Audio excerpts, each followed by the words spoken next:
Hi and welcome to Run My Art. Today's tutorial is watercolor painting of polar bears in two different color coordinations. And these are the main colors that I'm going to use to paint the first polar bear. So I have pre-sketched the two polar bears that I'm going to use for the painting, and each polar bear measurement is of 10 by 10 centimeter. So starting off with the first polar bear painting, where the color coordination is more of a warmer tone, which I have listed earlier, that consists of yellow ochre and sapphire mainly. And since I have decided to use a wet on wet technique, you can see that I am pre-wetting the polar bear image with some clean water.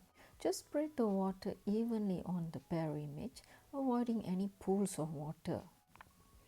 Once done, I am dropping in the first color, which is yellow ochre, and as you drop in the color, you would see the color bleeding into the wet paper smoothly, unlike a wet on dry method where you need to keep on glazing the color to spread it.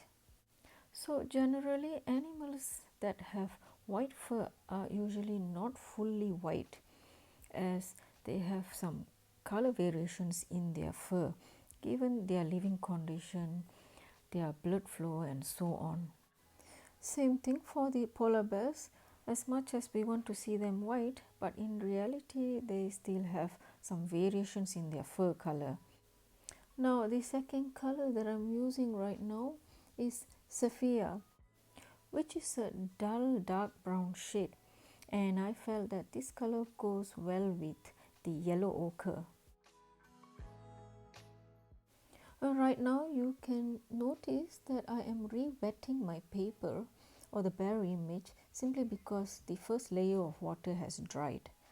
But if your image is still wet, you don't have to wet them with water. So I'm just painting in the sapphire, especially on areas where I notice could be darker areas on the fur.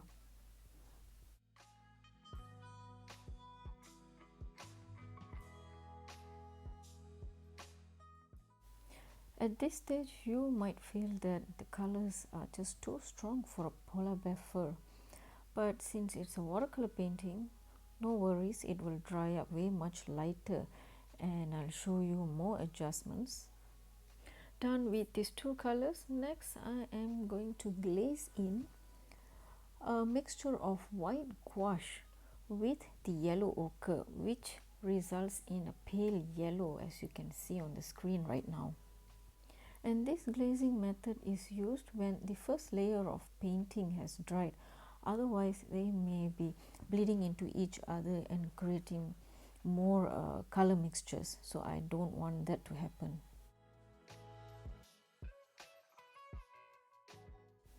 Quickly painting in some light mixture of sapphire around the polar bear's nose, which I have missed earlier. Now for the background, I have chosen a very pale blue mixture and painting that with wet on dry technique. So you can choose any blue color of your choice as long as it creates an impression of an Arctic landscape or winter landscape. And while painting this, I am leaving some white spaces in between just to create an impression of snow. Now for the last painting layer of the polar bear image, I am re-wetting it again with clean water since I am using a wet on wet technique. So I'm going to drop in some pure white gouache mix. You can use white watercolor, but it's not going to be opaque enough and transparent, so try using a white gouache for better result.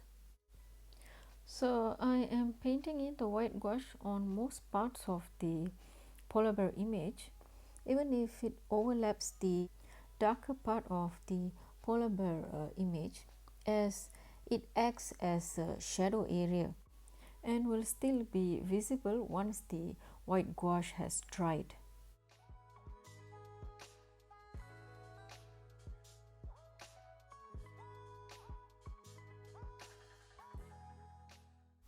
Now while I wait for the bear painting to dry, I decided to drop in some details in the background, which is mostly some impressions of stones, and I'm using sapphire as a main color, paired with some burnt sienna.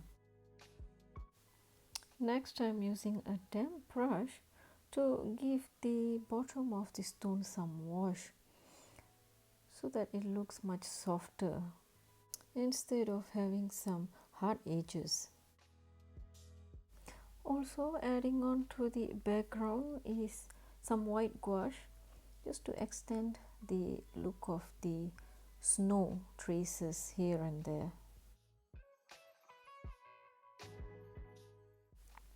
Adding on some grey mix at the bottom of the bear to create some shadow effect, followed by some light washes with a damp brush so that it doesn't result in hard edges, as I mentioned earlier. Now for the facial details of the polar bear, I am using black to paint the nose and the eyes of the polar bear using a much smaller brush. You can use a rigger brush. A touch of the same black color into the ears of the polar bear. Adding on more details on the ground surface by painting in some branches and twigs using a mixture of sapphire and black. You can skip this if you don't want to. I just thought of filling up those empty spaces to give the entire painting some extra character.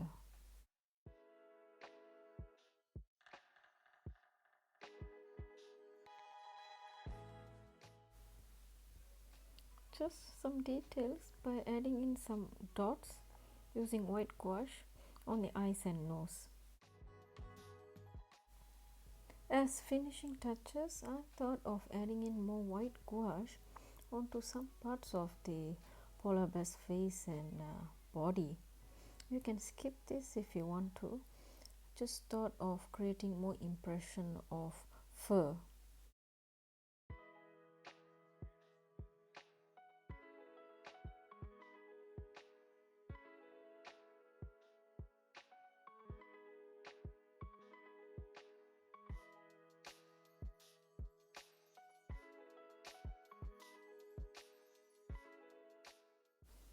Alright then, done with this polar bear painting, let's move on to the second polar bear, and this is the main color palette.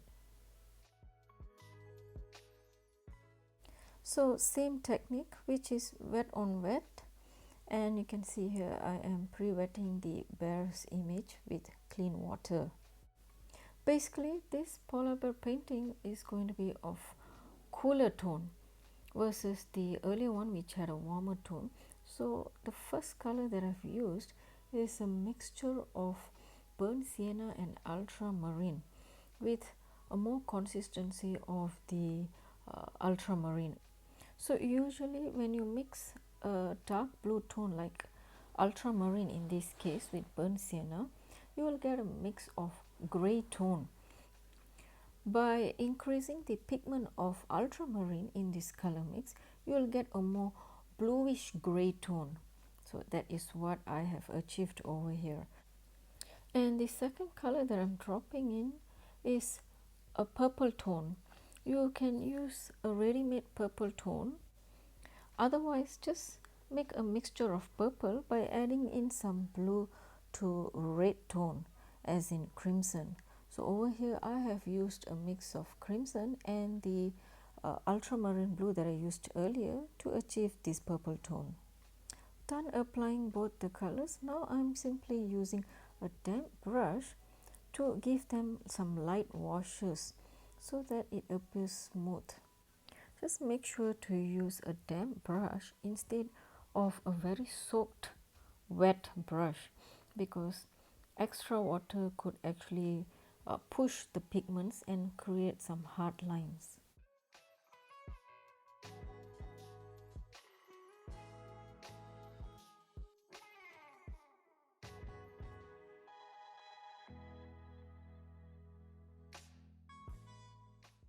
While waiting for the bear painting to dry, I'm quickly painting in the background using a bright blue tone.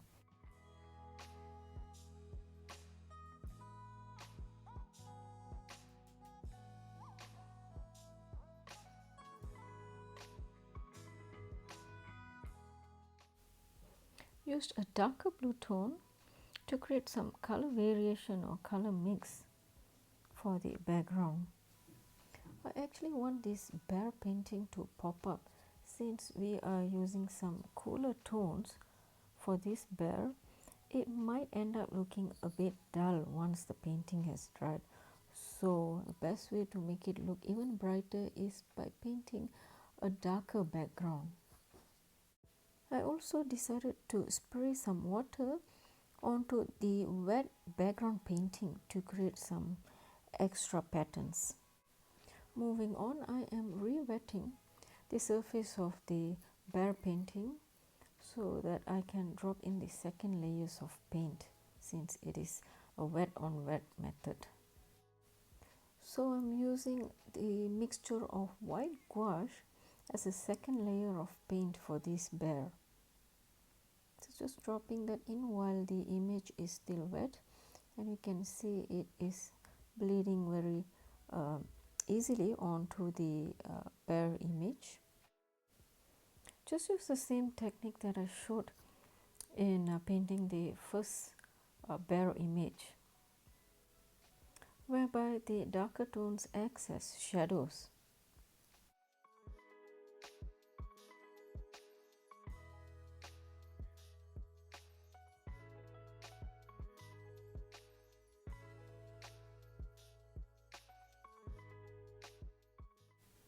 Using the same white gouache mix and the same paintbrush, I'm just creating some splatter here by tapping on my brush to create some snow effect. You can also drop in the white gouache mix directly onto the wet background painting.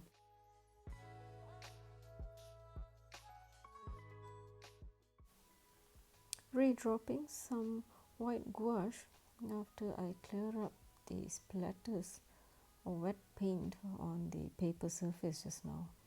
So you can use a smaller tip brush as well to create this snow effect.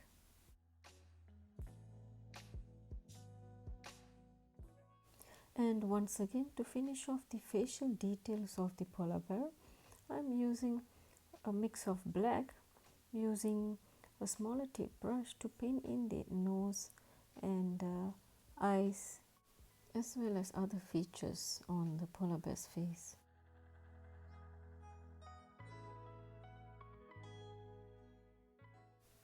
Painting the claws using the same black mix.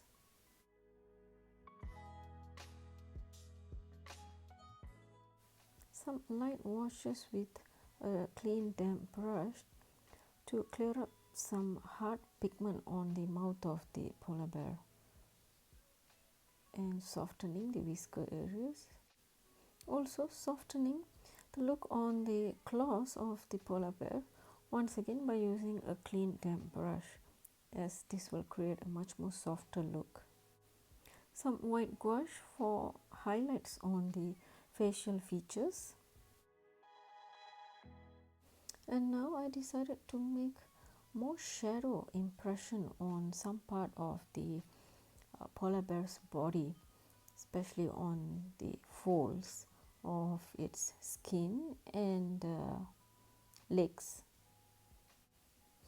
I'm using a dark gray mix over here. You can achieve this by using the same color mix that I mentioned earlier, which is ultramarine and burnt sienna, but try to balance the mixture between these two pigments to achieve this gray tone.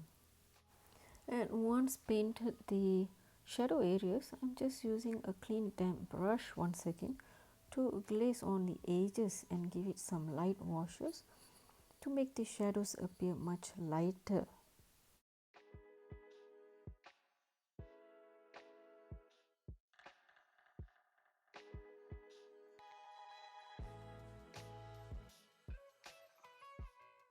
Once again, used some white gouache to create more snow on the foreground.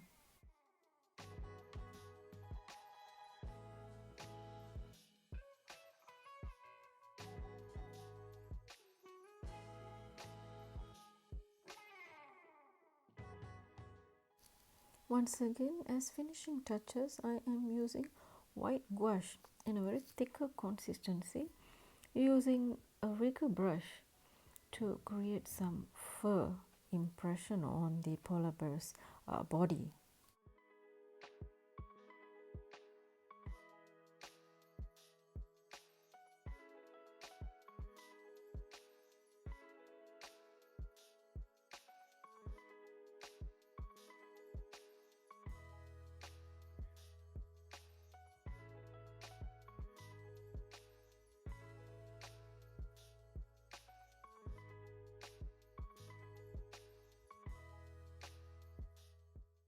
Alright, a little more and we are done with this painting of two polar bears with different color combinations, which is a warmer tone versus cooler tone.